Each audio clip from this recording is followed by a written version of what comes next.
ಎಲ್ರಿಗೂ ನಮಸ್ಕಾರಗಳು ಬಸ್ welcome back to Sagar stories WDC final ಪ್ರಿವ್ಯೂಗೆ ಸ್ವಾಗತ.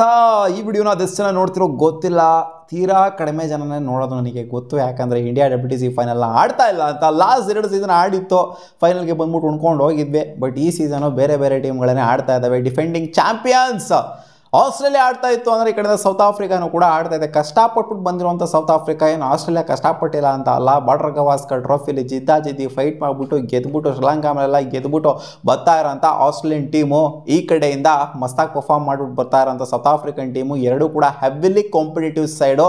ಸೊ ಇಲ್ಲಿ ಡಿಸೈಡ್ ಮಾಡೋದು ಕಷ್ಟ ಅಂತಲ್ಲ, ನನಗೇನೋ ಅನ್ನಿಸ್ತದೆ, ಒಂದು ಸ್ಟ್ರಾಂಗ್ ಗಟ್ ಫೀಲಿಂಗ್ ಇದೆ ಈ ಟೀಮು ಡಾಮಿನೇಟ್ ಮಾಡ್ಬೋದು ಅಂತ. ಯಾಕಂತಂದರೆ ರೀಸನ್ ಹೇಳ್ತೀನಿ ಏನಕ್ಕೆ ಅಂತ. ಡಿಫೆಂಡಿಂಗ್ ಚಾಂಪಿಯನ್ಸ್ ಆಗಿರೋಂಥ ಆಸ್ಟ್ರೇಲಿಯಾ, ಸ್ಟಾರ್ಟಿಂಗಲ್ಲೇ ಹೇಳ್ತಾ ಇದ್ದೀನಿ, ನನಗೇನೋ ಅನಿಸುತ್ತೆ ಡಿಫೆಂಡಿಂಗ್ ಚಾಂಪಿಯನ್ಸ್ ಆಗಿರೋಂಥ ಆಸ್ಟ್ರೇಲಿಯಾ ಗೆಲ್ಲುವಂಥ ಸಾಧ್ಯತೆ ಜಾಸ್ತಿ ಇದೆ. ಯಾಕಂದರೆ ಸ್ಟ್ಯಾಟ್ಸ್ ವಿಚಾರಕ್ಕೆ ಬಂತು ಅಂತಂದರೆ 101 ಮ್ಯಾಚ್ ಆಡಿದರೆ ಇದುವರೆಗೂ ಟೆಸ್ಟ್ ಅಂತ ಬಂದಾಗ ಆಸ್ಟ್ರೇಲಿಯಾ ವರ್ಸಸ್ ಸೌತ್ ಆಫ್ರಿಕಾ. 54 ಮ್ಯಾಚ್ನ ಆಸ್ಟ್ರೇಲಿಯಾ ಗೆಲ್ತು ಅಂದರೆ 26 ಮ್ಯಾಚ್ನ ಗೆದ್ದಿರೋದು ಸೌತ್ ಆಫ್ರಿಕಾ. 21 ಮ್ಯಾಚಲ್ಲಿ ಡ್ರಾ ಕೂಡ ಆಗಿದೆ. ಡ್ರಾಗಿ ಎಲ್ಲ ಆಗಲ್ಲ, ಗೊತ್ತಿರೋದೇ ಸೀನು. ವಿನ್ನರ್ ಡಿಕ್ಲೇರ್ ಅಂತೂ ಖಂಡಿತ ಆಗೇ ಆಗ್ತಾರೆ. ವಿನ್ನರ್ ಡಿಸೈಡ್ ಆಗೋದಕ್ಕೇ ಆಗ್ತಾ ಇರೋಂಥದ್ದು. ಸೊ ಡ್ರಾಗಿ ಆಗ್ತು ಅಂದರೆ ಮಜಾನೂ ಇರೋದಿಲ್ಲ, ಬದನೆಕಾಯಿ ಇರೋದಿಲ್ಲ. ಲಾಸ್ಟ್ 2 ಸೀಸನ್ ನಮ್ಮ ಇಂಡಿಯಾ ಫೈನಲ್ ಹೋಗ್ಬಿಟ್ಟು ಇನ್ನೇನು ಗೆದ್ದೇ ಬಿಡ್ತಾರೆ ಅಂತ ಅನ್ಕೊಳ್ಳೋಂಥ ಟೈಮಲ್ಲಿ ಕಾಲಿದ್ಕೊಂಡು ಬಂದಿದ್ರು. ಸೌತ್ ಆಫ್ರಿಕಾ ನಿಮ್ಗೆಲ್ಲರಿಗೂ ಗೊತ್ತಿರೋ ಹಾಗೆ ICC ಇವೆಂಟ್ಸ್ ಅಂತ ಬಂದಾಗ ಯಾವಾಗ ಚೋಕ್ ಮಾಡ್ಕೊಂಡು ಚೋಕರ್ಸ್ ಅಂತ ಪ್ರೂವ್ ಆಗೋಗ್ಬಿಟ್ಟಿದ್ರೆ. ಬಟ್ ಆಸ್ಟ್ರೇಲಿಯಾ ಫೈನಲ್ಸ್ಗೆ ಬಂತು ಅಂದರೆ ಬಿಡುವಂತಹ ಮಾತೇ ಇಲ್ಲ ಅನ್ನೋ ಥರ ಪ್ರೂವ್ ಮಾಡ್ಕೊಂಡು ಮತ್ತೆ ಬಂದಿದ್ದಾರೆ. ಲಾಸ್ಟ್ ಸೀಸನ್ ಬೇರೆ ಗೆದ್ದಿದ್ದಾರೆ.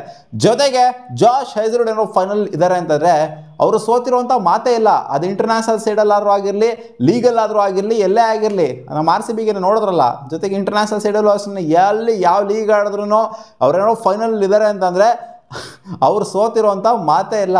ಆಸ್ಟ್ರೇಲಿಯಾ ಆಗಿರಲಿ, ಆ ಟೀಮೇ ಆಗಿರಲಿ. ಸೊ ಇವಾಗಲೂ ಕೂಡ ಅವರು ಸ್ಕ್ವಾಡಲ್ಲಿ ಇದ್ದಾರೆ ಆ್ಯಂಡ್ 11 ಕೂಡ ಖಂಡಿತ ಆಡ್ತಾರೆ.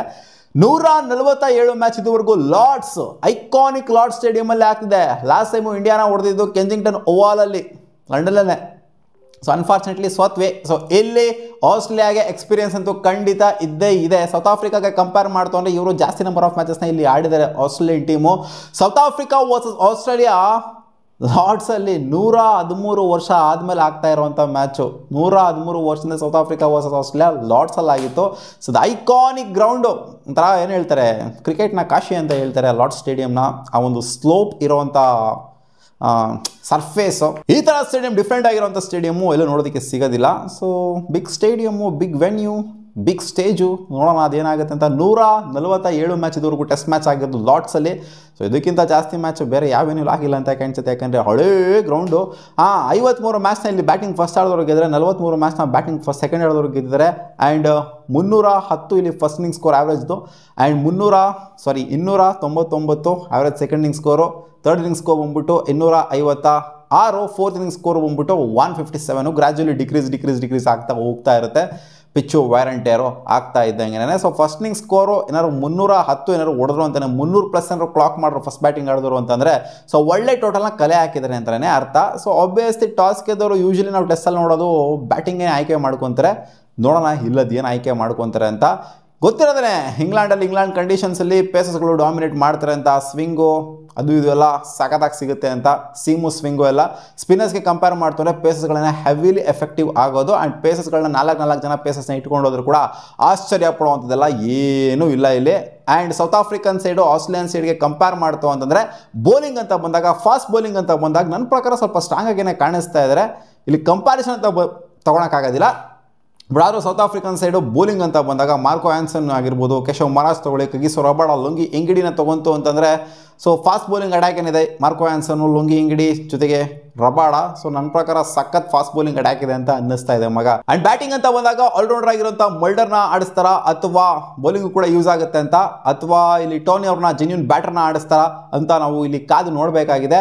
ಆ್ಯಂಡ್ ಆಸ್ಟ್ರೇಲಿಯನ್ ಸೈಡ್ ಅಂತ ಬಂದಾಗ ಟ್ರಾವಿಸ್ ಹೆಡ್ ಅವ್ರ ಕಡೆಯಿಂದ ಕನ್ಫರ್ಮೇಷನ್ ಅಂತೂ ಸಿಕ್ಕಿದೆ. ಉಸ್ಮಾನ್ ಖವಾಜಾ ಜೊತೆಗೆ ಮಾರ್ನಸ್ ಲಬೂಷನ್ ಅವ್ರನ್ನ ಓಪನ್ ಮಾಡ್ತಾರೆ ಅಂತ. ಟ್ರಾವಿಸ್ ಹೆಡ್ ಮಿಡ್ ಆರ್ಡರ್ಲಿ ಆಡ್ತಾರೆ ಅಂತ ಅಪ್ಡೇಟ್ ಅಂತೂ ಬಂದೆ. Cameron Green, Steve Smith, Alex Carey, Webster. So ಇವ್ರದ್ದು ಕೂಡ ಒಳ್ಳೆ ಸೈಡ್ ಹೋಗಿರೋ ಬ್ಯಾಟಿಂಗ್ ಸಕಲಾಗಿರುವಂಥ ಸೈಡು, ಜೊತೆಗೆ ಬೌಲಿಂಗು ಕೂಡ Mitch Starc, Josh Hazlewood, Pat Cummins, at any given day ಯಾರು ಹೆಂಗೆ ಬೇಕಾದ್ರೂ ಟರ್ನ್ ಮಾಡಿಬಿಟ್ಟು ಮ್ಯಾಚ್ನ ಅಪ್ಸೈಡ್ ಗಿಪ್ಸೈಡ್ ಮಾಡುವಂಥ ಪ್ಲೇಯರ್ಗಳೇ. ಫೈನಲ್ಸ್ ಅಂತೂ ಬಂದಾಗ ಇವರಂತೂ ಬಿಟ್ಕೊಂಡು ಕೊಡುವಂಥ ಮಾತೇ ಇಲ್ಲ ಆಸ್ಟ್ರೇಲಿಯನ್ ಟೀಮು. ಮ್ಯಾಚು 3:30ಗೆ ಸ್ಟಾರ್ಟ್ ಆಗಿದೆ ಇಂಡಿಯನ್ ಸ್ಟ್ಯಾಂಡರ್ಡ್ ಟೈಮು, ಅಲ್ಲಿನ ಲೋಕಲ್ ಟೈಮ್ ಅಂದ್ಬಿಟ್ಟು 11 ಗಂಟೆ ಬೆಳಗ್ಗೆ ಸ್ಟಾರ್ಟ್ ಆಗ್ತಾ ಇದೆ. ನೋಡೋಣ ಅದೇನಾಗುತ್ತೆ ಅಂತ. ಸ್ಟಾರ್ ಸ್ಪೋರ್ಟ್ಸಲ್ಲಿ ಇದು ಬ್ರಾಡ್ಕಾಸ್ಟ್ ಆಗ್ತಾ ಇದ್ರೆ, ಇಲ್ಲಿ ಜಿಯೋ ಹಾಟ್ಸ್ಟಾರಲ್ಲಿ ಡಿಜಿಟಲಲ್ಲಿ ಬ್ರಾಡ್ಕಾಸ್ಟ್ ಆಗ್ತಾಯಿದೆ. ಇನ್ನೇನು ಮೊನಾಪಲಿ ಆಗೋಗ್ಬಿಟ್ಟಿದೆ ಎಲ್ಲ, ಏನೇ ಆದ್ರೂ ಕೂಡ ಸ್ಟಾರ್ ಸ್ಪೋರ್ಟ್ಸು ಜೊತೆಗೆ ಜಿಯೋ ಹಾಟ್ಸ್ಟಾರ್ ಬರೆದಿಟ್ಕೊಂಬಿಡಿ, ಎಲ್ಲೂ ಕೇಳೋಕ್ಕೆ ಬರಬೇಡಿ, ಎಲ್ಲರೂ ಬ್ರಾಡ್ಕಾಸ್ಟ್ ಆಗುತ್ತೆ ಅಂತ, ಬರೀ ಅದರಲ್ಲೇ ಬ್ರಾಡ್ಕಾಸ್ಟ್ ಆಗೋದು. ಸೊ ನೋಡೋಣ ಅದೇನಾಗುತ್ತೆ ಅಂತ. ನನ್ನ ಅನಿಸಿಕೆ ಪ್ರಕಾರ ಆಸ್ಟ್ರೇಲಿಯನ್ ಟೀಮು ಗೆಲ್ಲುವಂಥ ಸಾಧ್ಯತೆ ಜಾಸ್ತಿ ಇದೆ ಅಂತ ಅನ್ನಿಸ್ತಾ ಇದೆ ಮಗ. ನನಗೇನೋ ಒಂದು ಗಟ್ ಫೀಲಿಂಗು, ಯಾಕಂದರೆ ಇವ್ರಿಗೆ ಆಲ್ರೆಡಿ ಹೋಗ್ಬಿಟ್ಟು ಇಂಗ್ಲೆಂಡಲ್ಲಿ ಗೆದ್ದಿದ್ದಾರೆ, ಎಕ್ಸ್ಪೀರಿಯನ್ಸ್ ಇದೆ. ಆ್ಯಂಡ್ ಜಾಸ್ತಿ ಏನು ಹೇಳೋದಿಲ್ಲ ಆಸ್ಟ್ರೇಲಿಯನ್ ಟೀಮ್ ಬಗ್ಗೆ ಗೊತ್ತಿರೋದು ನಿಮಗೆ. ಫೈನಲ್ಸ್ ಅಂದಾಗ ಅವ್ರು ಯಾವ ಥರ ಆಡ್ತಾರೆ ಅಂತ, ತಲೆ ಮೇಲೆ ಎಗ್ರು ಕೂತ್ಕೊಂಡು ಕಿವಿಲಿ ಬೆರಳು ಬಿಡ್ತಾರೆ ಅಂತ. ಸೌತ್ ಆಫ್ರಿಕಾ ಯಾಕೋ ಮತ್ತೆ ಚೋಕರ್ಸ್ ಆಗ್ತಾರೆ ಅಂತ ನನಗೇನೋ ಅನ್ನಿಸ್ತಾ ಇದೆ. ನೋಡೋಣ ಅದೇನಾಗುತ್ತೆ ಅಂತ. ಸೌತ್ ಆಫ್ರಿಕಾ ಗೆಲ್ತು ಅಂತಂದರೆ ನನ್ನ ಪ್ರಕಾರ ಆಸ್ಟ್ರೇಲಿಯಾಗೆ ಒಂದು ಬಿಗ್ಗೆಸ್ಟ್ ಡಿಫೀಟ್ ಆಗೋಗ್ಬಿಡುತ್ತೆ. ಅದೇನಾದ್ರು ಸೌತ್ ಆಫ್ರಿಕಾ ಸೋಲ್ತು ಅಂತಂದರೆ ನನಗೇನು ಆಶ್ಚರ್ಯ ಅಂತ ಏನೂ ಅನ್ಸೋದಿಲ್ಲ.